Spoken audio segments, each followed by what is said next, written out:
دو چیزوں کی وصیت کر رہے ہیں. پہلی الصلاۃ، کہ لوگوں نماز کا بے شک جب آ رہے ہیں تب بھی اے لوگوں نماز کا اہتمام کرنا.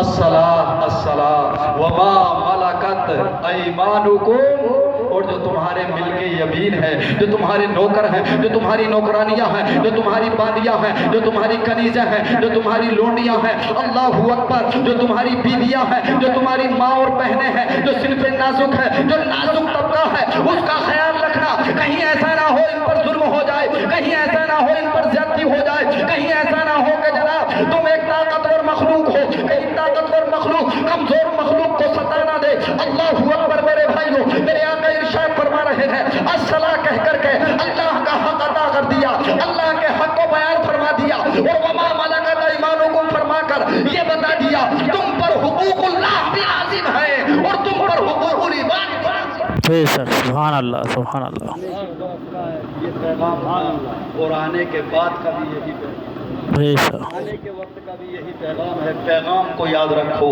پیغام کو ہر ہر قدم پر یاد رکھو. اللہ کا حق ادا کرنا ہے، بندوں کا حق ادا کرنا ہے، کسی پر ظلم نہیں کرنا ہے، کسی کو ستانا نہیں ہے، کسی کا پیسہ نہیں مارنا ہے، کسی کی مینڈ نہیں کاٹنا ہے، اختلاف نہیں کرنا ہے، انتشار نہیں کرنا ہے، شیطانی وسوسوں سے دور رہنا ہے، لڑائی جھگڑے نہیں کرنے ہیں.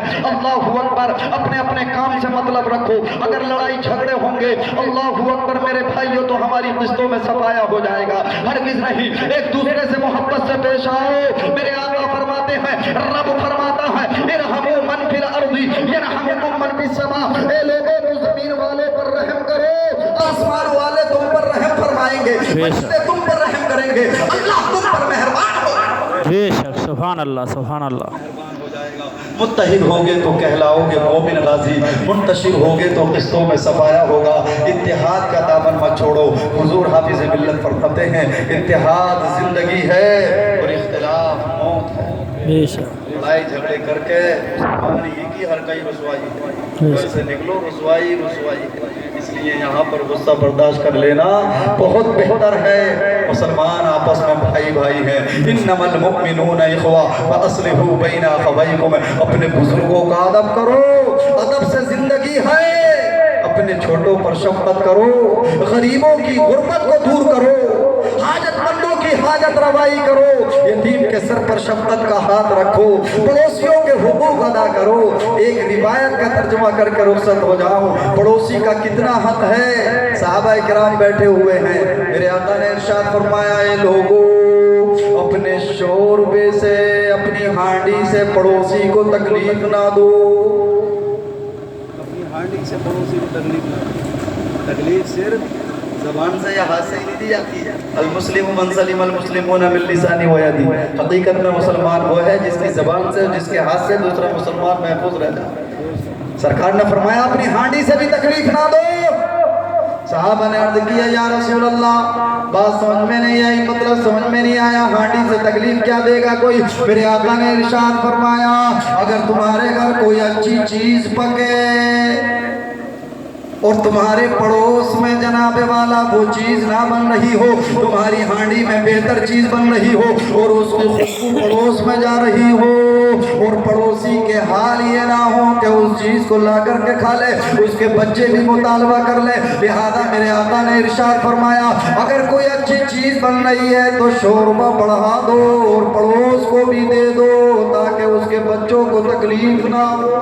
بے شک سبحان اللہ سبحان اللہ یہ ہے مذہب اسلام. آج ہمیں دوسرے کا درد ہونا چاہیے، دوسرے کی تکلیف محسوس ہونی چاہیے. جو اپنے لیے پسند کرو. لا یؤمن احدکم حتی یحب لنفسہ ما یحب لمؤمن.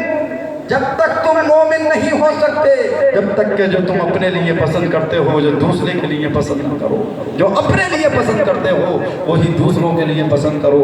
اور یہی پیغام میرے آقا نے دیا ہے، یہی رحم بتایا ہے، یہی جناب بچوں پر شفقت کرنا بتایا ہے. بیٹیاں رحمت ہے. اسی طریقے سے جناب کمزور طبقے کا ہر طرح لحاظ رکھنا ہے، پرچم اسلام کو بلند رکھنا ہے، آپس میں اتفاق اور اتحاد کا مظاہرہ رکھنا ہے۔ مولا تبارک و تعالی اس جلسے کو قبول فرمائے اور ہمیں اپنے پیارے حبیب حضور صلی اللہ علیہ وسلم کی محبت میں زندگی گزارنے کی توفیق عطا فرمائے۔ اپنی مسجدوں کو خوب سنوارو، مدرسوں کو آباد رکھو، کیونکہ دین انہی سے ہے جن کے ممبروں سے دین کی صدائیں بلند ہوئی ہیں، مسجدوں سے قال اللہ و قال الرسول کی صدائیں بلند ہوئی ہیں۔ یہ جو مسجد کی سب سے پہلی آبادی امام ہے، لہذا امام کے حقوق ادا کرتے رہو اور امام مقتدیوں کے حقوق ادا کرتے رہے۔ یہ ہمارے سر کے تاج ہیں، ان کا خیال رکھو اور ہر طرح سے جناب ان کے ساتھ حسن سلوک سے پیش آؤ، اس لیے کہ جب یہ خوشحال ہوں گے، فارغ البال ہوں گے تو انشاءاللہ ان کا دل جمے گا، یہ مطمئن ہوں گے اور خشوع اور خضوع سے نماز پڑھائیں گے۔ جب خشوع اور خضوع سے پڑھائیں گے تو ہماری نمازوں میں بھی خشوع بے شک سبحان اللہ سبحان نمازوں اللہ میں بھی خشوع اور خضوع پیدا ہوگا۔ اللہ تعالیٰ ہمیں نمازوں کا پابند بنائے اور ہمارے مدرسوں اور مسجدوں کو آباد رکھے، آمین یا رب العالمین۔ وآخر دعوانا ان الحمد للہ۔